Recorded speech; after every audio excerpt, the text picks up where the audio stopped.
கொடுமை நடந்து பார்த்துருக்கோம். ஆனால் சொந்த நாட்டில் 1000 2000 வருஷம் பாரம்பரியம் இருக்கிற உங்களோட சொந்த இந்து தேசத்தில் உங்களோட மத அடையாளத்தை அழித்து உங்களுக்கே தெரியாமல் நீங்கள் அவங்களுக்கு ஓட்டு போட்டு அவங்கள ஜெயிக்க வைக்கிறீங்க. ஆனால் அவங்க உங்களோட மத அடையாளத்தை காமிக்கிற ஒரு விஷயத்தை முடக்கி 144 உத்தரவு போட்டு உங்களை யாரையுமே மதிக்காமல் ஒரு ஒரு 1400 வருஷத்துக்கு முன்னாடி ஒரு தோன்றிய மதம். இந்தியாவுக்கு யாரும் அதுக்கு முன்னாடி அந்த மதத்தில் யாருமே இல்லை, அது எல்லாருக்கும் தெரிஞ்ச விஷயம்.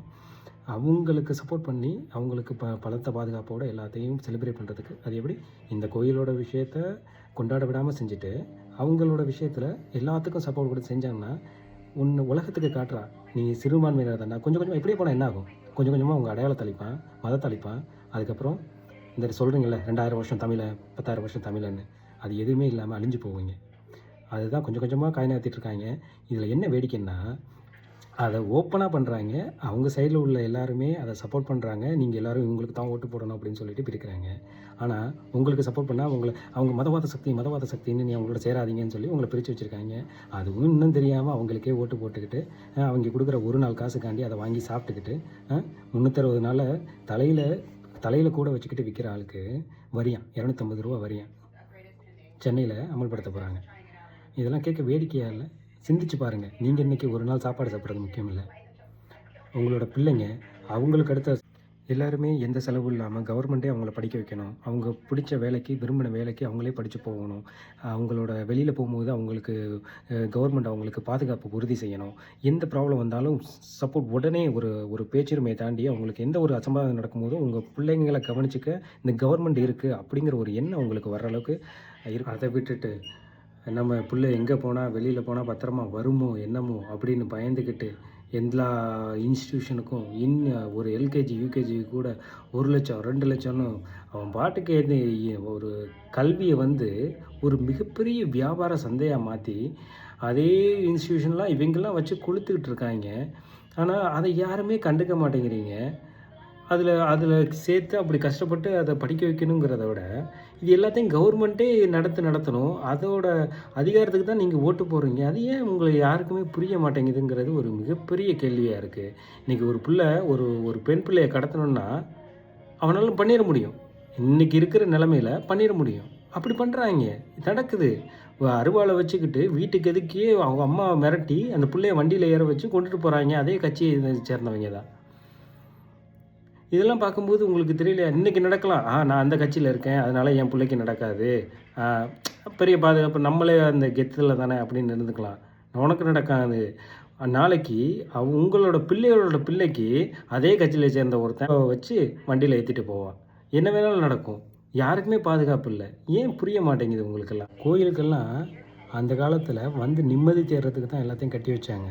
இவங்கள மாதிரி கொள்ளையடிக்கிறதுக்கு எல்லாருக்கும் வரிசையாக காசு கொடுக்கணும், இந்த கட்டணம் அந்த கட்டணம் எதுவுமே இல்லை.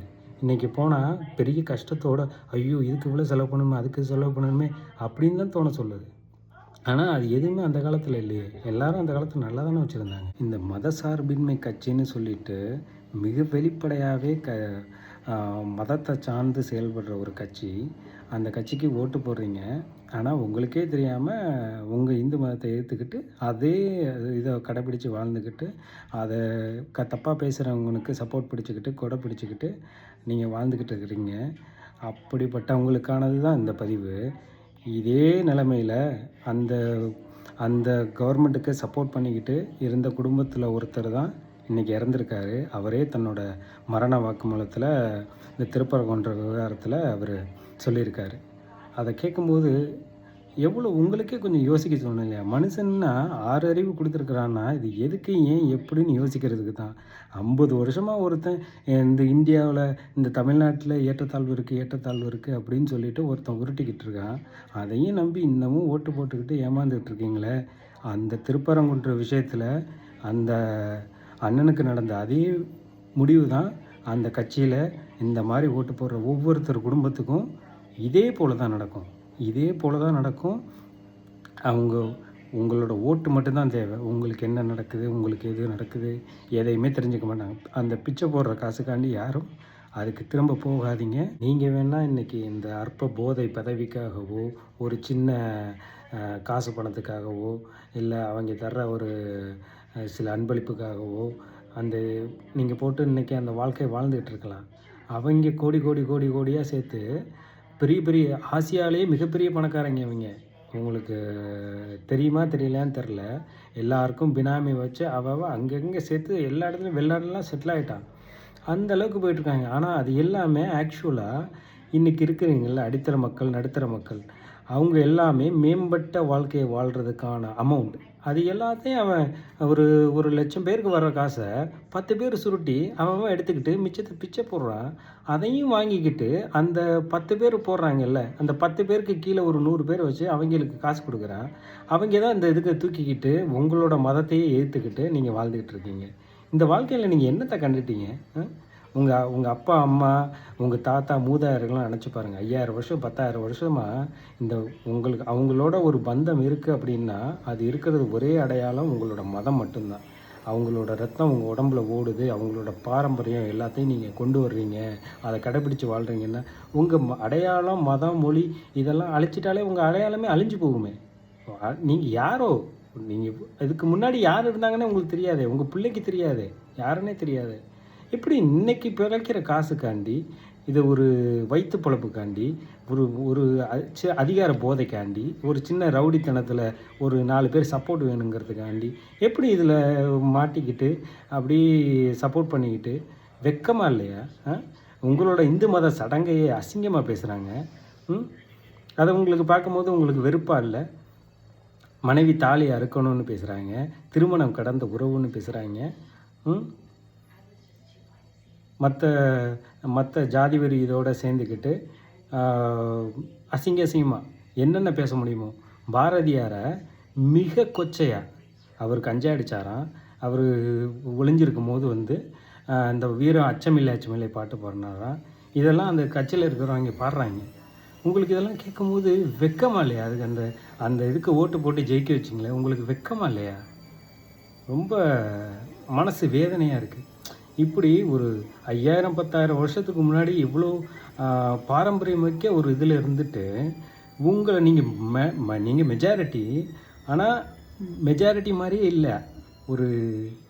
அந்த மெஜாரிட்டியில் ஒரு குரூப் ஆஃப் பீப்புளை அவன் எடுத்து வச்சுக்கிட்டு அவங்களுக்கு மட்டும் தேவையான இந்த சாப்பாடு போடுவான்ல, அந்த மாதிரி அதை சாப்பாடு போட்டு தக்க வச்சுக்குவான்ல, அந்த மாதிரி அவங்கள ஒரு அரணாக வச்சுக்கிட்டு உங்கள் மதத்தை இவ்வளோ அசிங்கமாக இழிவுபடுத்தி எவ்வளோ இது பண்ணுறான். அந்த அண்ணன் பூரணச்சந்திர அண்ணனுக்கு நடந்தது தான் அந்த இதில் அவரே சொல்கிறாரு பாருங்கள். அதே இது தான். வந்தால் உங்களுக்கு எது ஒன்றுனா எவனும் கண்டுக்க மாட்டான், அது வரையும் பிச்சை போடுவான். 100 ரூபா 1000 ரூபா அந்த மாதிரி பிச்சை வரும். இல்லை ஒரு காரியங்கள் வேலைகள் நடக்கும், அதுவுமே அவங்களுக்காக உள்ளது தான். ஆனால் இது எவ்வளோ தூரம் போகுமோ தெரியல. இது உங்களோட குழந்தைகளுக்கு, உங்களோட சந்ததிகளுக்கு நல்லதில்லை. அதை மட்டும் நல்லா தெரிஞ்சுக்கோங்க, புரிஞ்சுக்கோங்க. இந்து மக்களே, விழித்தெழுங்கள். நன்றி, வணக்கம்.